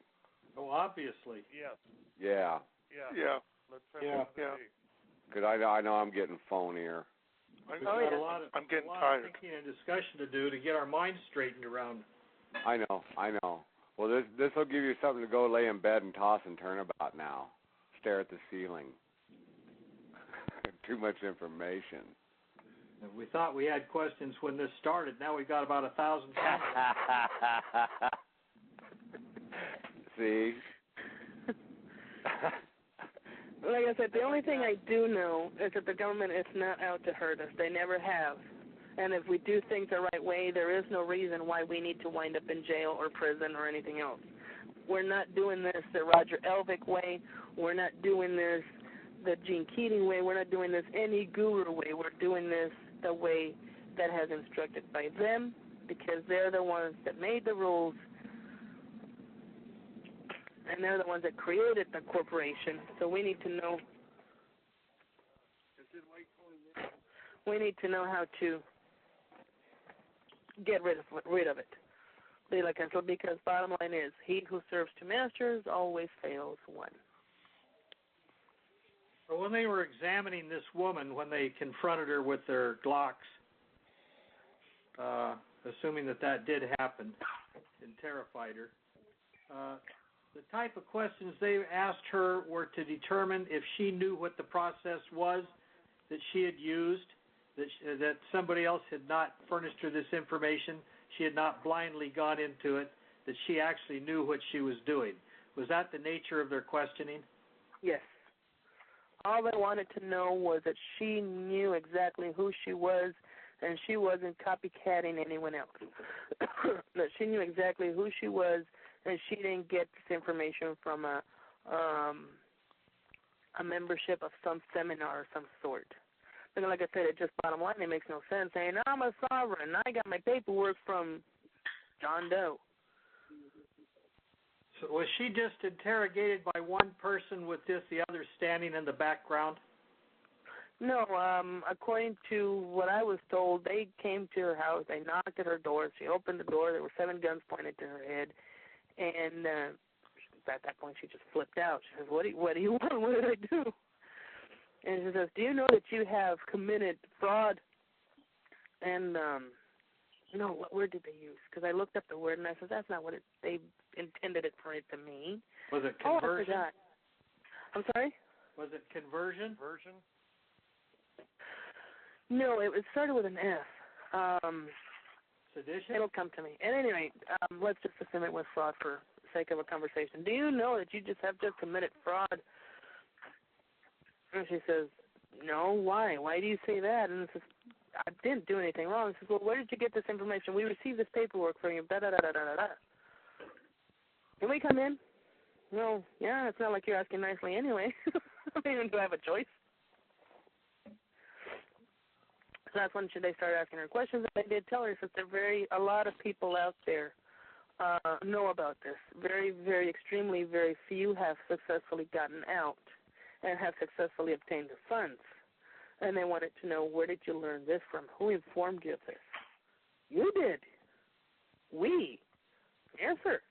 Here's the gold book, the green book, and she started mentioning all sorts of publications and the 6209 manual and this and that, and she started slapping. I mean, she had like flipping 3 feet of publications, not to mention rules and regulations and all this. And, sir, I learned all this from you. You taught me. Now, approximately how long a time did they speak to her about this before they left? Oh, I don't know. I really don't know. I mean, I wasn't given that much information. She originally called me, and she just sounded so nervous. I mean, just so nervous. Yeah. So there was only the one meeting with her then. Oh yes. And once they were satisfied, once their questions were satisfied, and they knew that she knew who she was, and that she said, "I learned this from you, and I have not done anything wrong." And this and this, and again, it's just asking questions. This and this says this, does it not? I mean, I might be misinterpreting it or interpreting it the wrong way, but in my eyes, in my opinion, this is what it says. I mean, what do you think? Who gave you this information? You did. It's from the government website. What are you talking about? Who provided it for you? How did you learn about this government website? I was doing some research. I knew there was something wrong, and I tried to figure it out, and I tried to learn from the people that created the system. So then they handed her an envelope. Is that correct? They handed her I'm not sure if it's an envelope or a gold certificate, but they handed her something. So did she get the gold certificate later or at that moment? No, they handed it to her at that moment, and that's when she says, "What am I going to do with this?" And that's when they said, "Well, I thought you weren't the average individual," because that's what she had answered. Yeah. And so we thought you weren't the average individual. I said, "Well, no, I'm not." But and then one of the other guys, at this point, they were all relaxed, and one of the other guys just laughed, and then he just offered. He says, "Would you like us to continue trading for you?" Well, hell, you've been doing such a good job till now. Why not? There.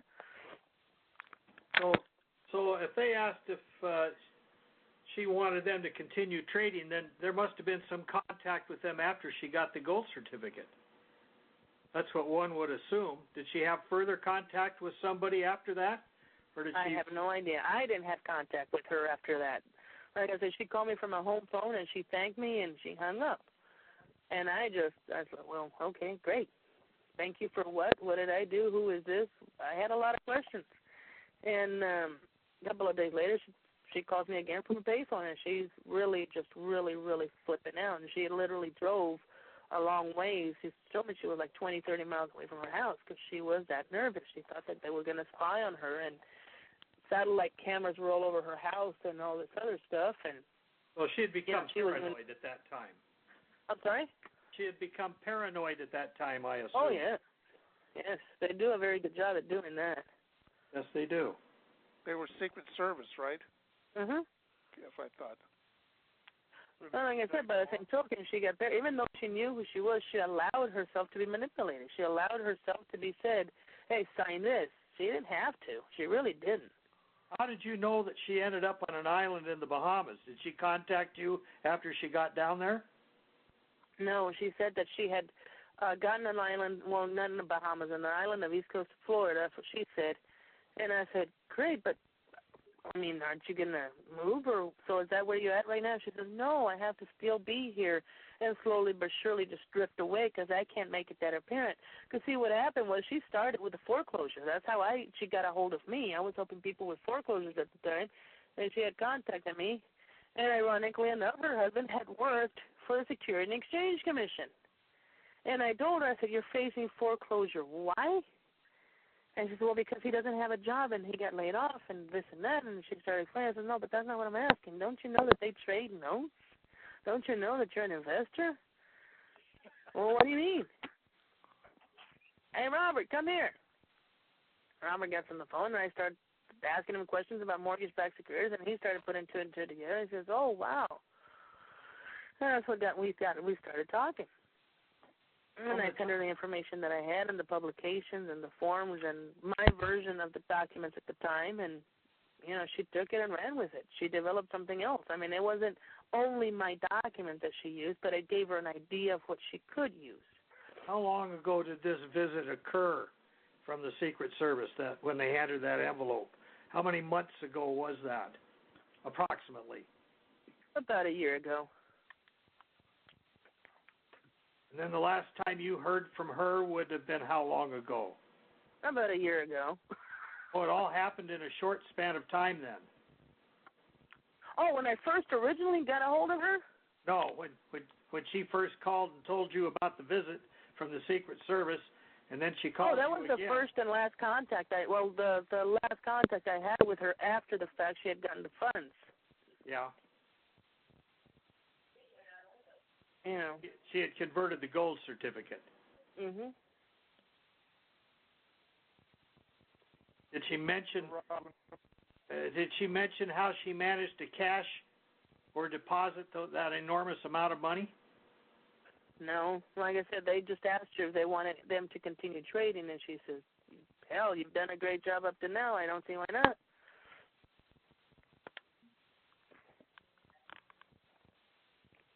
So, Rob, when can we schedule another call? I think. Yeah, let's schedule another call, guys. It's getting late. My dogs are going stir crazy here. I got to turn them out. When I turn them out, it's going to be really loud. Yeah, they're pretty hyper dogs. Yeah, they are. But hey, we'll connect up again. We'll do this again, to be continued. Same bat channel, same bat time. No, we'll hook it back date, up. Because once I hang up, everybody's going to be gone. Yeah, just let us know the date. Okay, hey, Sue, thanks for coming, man. Susan, thank you very much. Yes, thank you, Susan. Yeah, thank you. Thank love you. My pleasure. Thank you, gentlemen. Thank you. Have a good night. Bye-bye. Bye-bye. Okay. Thanks. Okay.